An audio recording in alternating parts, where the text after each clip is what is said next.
Good morning, students. This is the class 10th lesson 2 power sharing second part.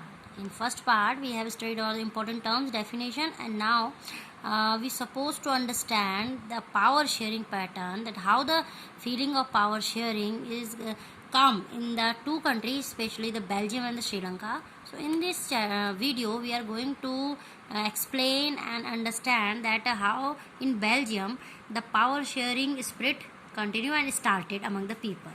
So that Belgium it is a small country in Europe area wise. It is smaller than the state of Haryana. You can understand that we are discussing the country which is smaller than our own state Haryana area wise, and its population is about half population of the Haryana. So Belgium, when we are studying that power sharing, the feeling of power sharing among the people in Belgium, so first we should understand that which country we are talking about, and how much you can say area wise and population wise it is having the strength. So area wise it is smaller than the state of Haryana, Belgium, and its population is also half if we compare with the population of Haryana.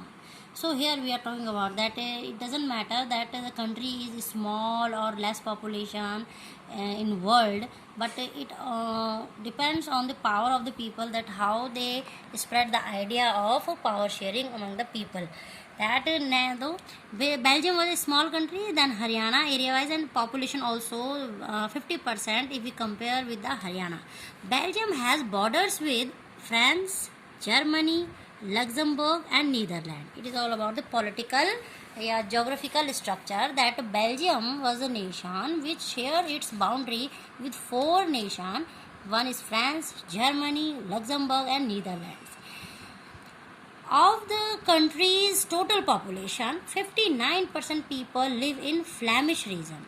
We are talking about the Belgium, and in Belgium, of the country's total population, 59% people live in Flemish region and speak Dutch language.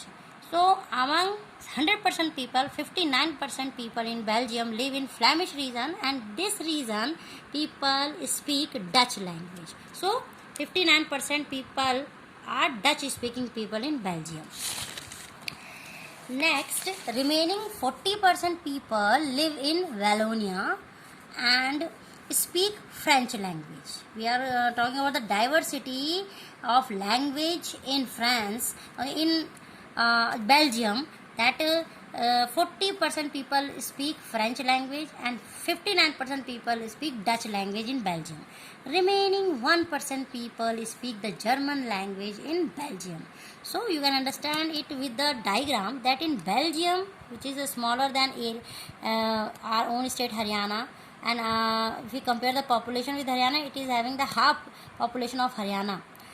It is having 59% Dutch speaker people, 40% French speaking people and 1% German speaking.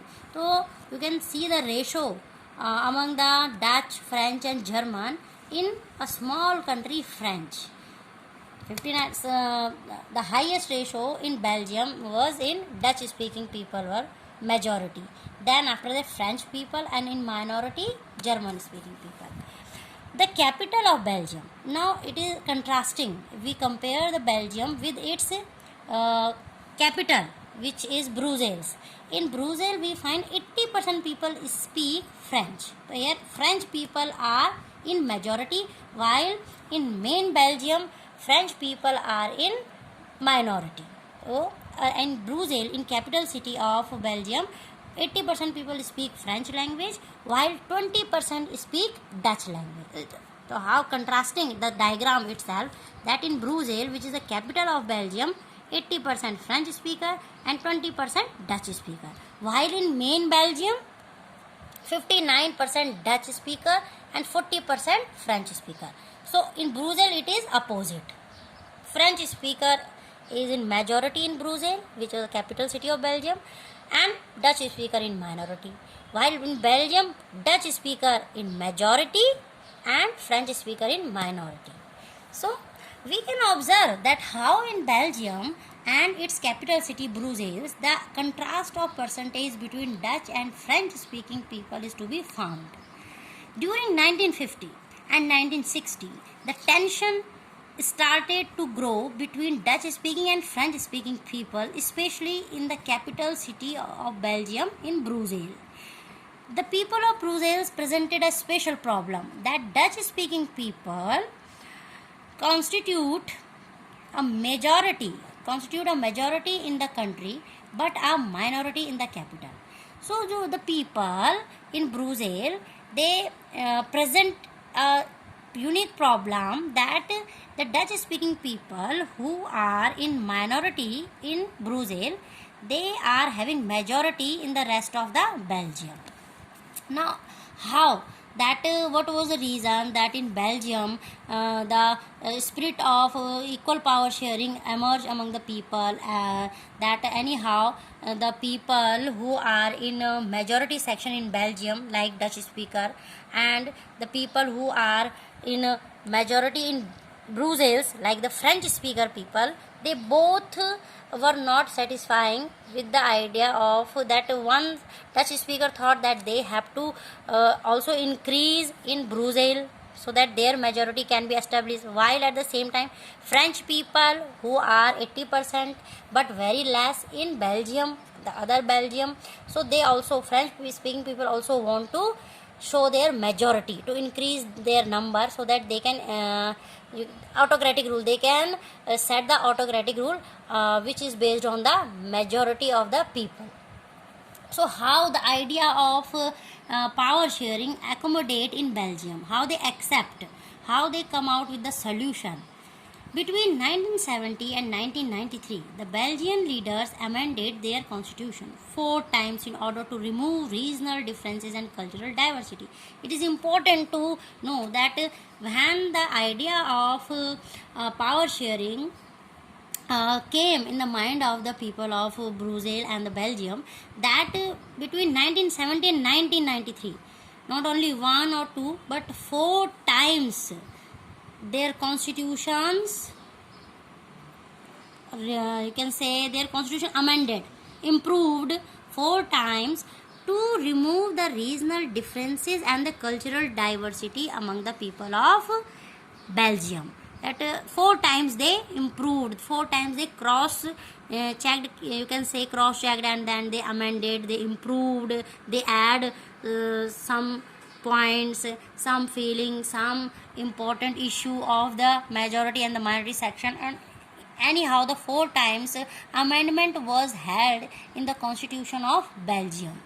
And why they amended their constitution, so that there will be no issue of culture differences among the people of relating to culture and their diversity.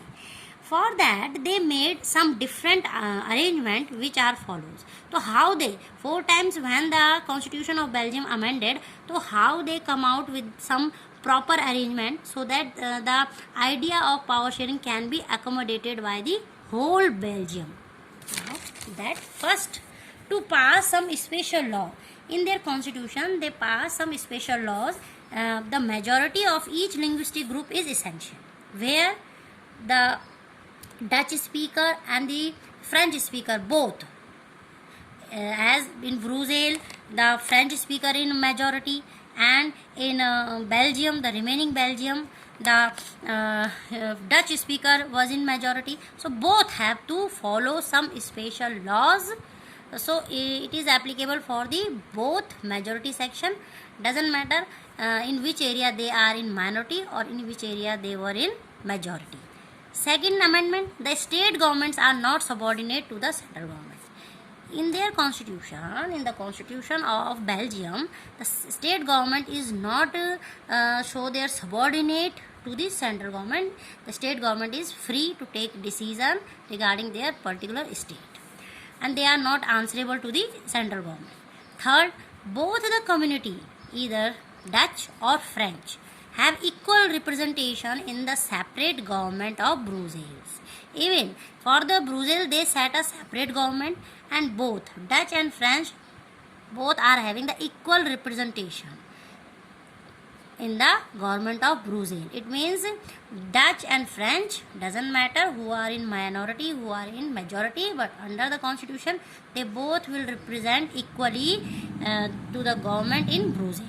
Fourth, apart from the central and state government, it is important also that not only central government was established and the state government was established after the amended constitution in Belgium. They also come up with the idea of third type of government, and that is called a community government. That they come out with the another type of government, and which was known as in community government in Belgium. Here Dutch, French and German, all types of speaking people can be the part of community government, and the function of community government to sort out the issues relating to the education, relating to the cultural background, their beliefs, their festivals, all these things, all these decisions were taken by under the community government, which was for all people, either Dutch or French and German speaking people. Fifth, that though the Belgian model is very complicated, yes, you can see that when we talk about the sharing, power sharing in the country like Belgium, and it is so small as a population wise and as a area wise, but still they are having the three types of government: state, central and the community. Yet it has worked well and helped to avoid civic strife. Still, after making the state and central and the community government, there were very less chances to be having any social conflict or fighting among the people who are in majority or the minority in number in Belgium. So in Belgium you come to know that how the people come out with a solution to establish the power sharing. Now in this way the power sharing concept is implemented with the formation and distribution of power among central, state and community government in Belgium. So in Belgium it was a history that how the power sharing idea implemented, and how the different section of the community in the form of state and central government and community government, they give the power in the form of equal manner to establish the power sharing, because power sharing is a very spirit of democracy. Now the another country we will study, that majoritarianism in Sri Lanka, that how the majority section in Sri Lanka became autocratic, and how in Sri Lanka the spirit of power sharing come out, and what was the result. And it is totally different from the Belgium. It is another country, and so it is different, but here you can see that the people who are in majority, how they develop their autocratic rule, and how they were ultimately they were forced to be the part of power sharing. So majoritarianism in Sri Lanka. In 1948 Sri Lanka became an independent country, but not actually independent, because when we say independent it means we are talking about the democracy, but there was not democracy up to the 1948. Outer side, by the outer side we can say that Sri Lanka became an independent country, but even then Sinhala community, the people who speak Sinhala language, the Sinhala community adopted majoritarian measures to secure dominance over the government in Sri Lanka. That the Sinhala people who speak the Sinhala language, they were in majority in Sri Lanka, and they dominate their power even over the government, so that there will be an autocratic rule by the Sinhalese people.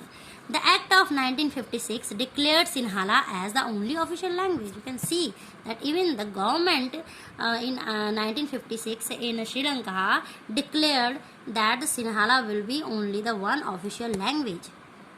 All the offices in all the schools and in all the government offices, all the work has been done in Sinhala language. It is all about the autocratic rule.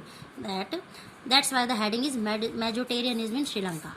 At the same time, Tamils felt that the government was discriminating and ignoring their interest, because you know that in Sri Lanka there were three types of people. One is Sinhala speaker, they were in majority, then the Indian Tamils and the native Tamils. So the remaining Tamils who are in native in Sri Lanka and the Indian Tamils whose forefathers came Sri Lanka as a form of plantation worker, they also settled there. So these two categories felt that they were totally ignored by the government just because of the dominance of the Sinhala people. So they felt that the government was discriminating and ignoring their interest. Who felt that? All the Indian and the Tamils, native Tamils of Sri Lanka. So Sri Lankan Tamils established party and demanded the following. So after some time, the Sri Lankan Tamils started to mobilize and to protest, to show their agitation, protest in a peaceful manner, and then demand the following things so that they can also feel the equality and they can be the part of power sharing.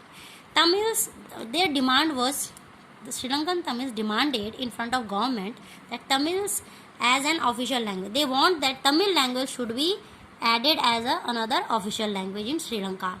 Second, regional autonomy. They also want that the Indian and the Tamils native should be free for their regional autonomy. That as far as their regional and cultural beliefs, they should be free to spread and to celebrate their own festival one generation to another.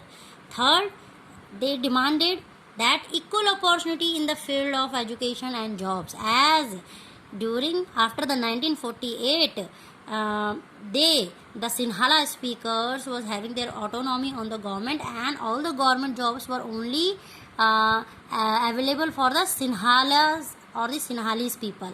There were no vacancy or no educational help or the equal facility to the Tamils and the Indian Tamils in Sri Lanka up to the 1948. Next, gradually, after raising their demands, what had happened in Sri Lanka, gradually in 1980, many political parties and organizations were formed, and the demand for an independent Tamil alum, it means state, was raised. That now the Tamil people, native Tamil of the Sri Lanka, they demanded that they want their separate Tamil state where they can free and they can enjoy their freedom equally like the Sinhalas. The relation between the Sinhalese and the Tamils strained so much. Now, you can imagine that what will be the result, that earlier to Sinhala for a long period of time they were enjoying their autonomy in Sri Lanka, but when the political party organized and there was so much of movement led by with lots of demand led by the Sri Lankan Tamils, then the stress and the strain between the Sinhalese and the Tamils increased so much, and ultimately it resulted in a civil war in Sri Lanka. Okay? So it is all about that you can study, you can understand that when we say majoritarianism in Sri Lanka, that how it resulted in a civil war, and after the civil war in Sri Lanka, the Sinhala autonomy was ended, and Sinhala as well as the Sri Lankan Tamils enjoyed the equal opportunity and power sharing after passing a particular form of constitution which was equal to the Sinhala, Indian Tamils and the native Tamils of Sri Lanka. So it was the case study regarding the power sharing in Sri Lanka, and earlier we study about the Belgium, how the Belgium accommodate the power sharing in their own country and its capital city Brussels. That is all about, and now we will continue that you have studied that power sharing, how the power sharing started, and what are the difference between the establishment of power sharing when we see the history of Belgium and Sri Lanka. Now the one thing which is very important to understand, that why there is a need of power sharing, why the people in Belgium, either Dutch or the French speaker or the native Tamils in Sri Lanka, why they demanded for the power sharing. Power sharing is a good as it reduces the possibility of dispute and conflict among the people. When we say power sharing, it means we are supporting the idea of democracy, and when we come to know democracy, then we can understand democracy means equal opportunity equal facility by the constitution or by the side of government in a nation to all section of the society. That's why it all about the democracy, and when we say the power sharing, when there will be a equal power sharing, then there will be less chances of discrimination, dispute and conflict among the people. That's why to run a nation progressively and smoothly, the people in a democracy, we follow the power sharing idea. Next, power sharing ensures the stability of the political order. The nation which are having the idea of power sharing, definitely their political arena will be having a stability. They are solid and they are having the stability. It is the most important element to continue the spirit of democracy in a nation. As I told you that when we say power sharing, it means we are supporting the idea and the implementation of democracy in a nation. So that's why these are the two reasons that why we support the idea of power sharing. That's why we have studied that how people come out with the idea of power sharing, although they are in minority section in these two countries, Belgium or in Sri Lanka. Now we will discuss another point in this lecture: forms of power sharing in modern democracy. Modern democracy, 21st century we are talking about, that how many types we can share power when we say the modern democracy. The power sharing first, very first level, power sharing among different government organs like the legislature, executive and judiciary. This arrangement is also known as system of checks and balances. As I told you that checks and balances, in the important term I have clarified that what is the meaning of checks and balances, and this power sharing India has adopted. We have divided the power among legislature, executive and judiciary. So India is also having the idea of power sharing, and India is, you know that it is a democratic nation. Second form of power sharing in a democratic nation or in modern democracy is power sharing among center and provincial governments, that is federal division of power. India is also follow the federal system of government.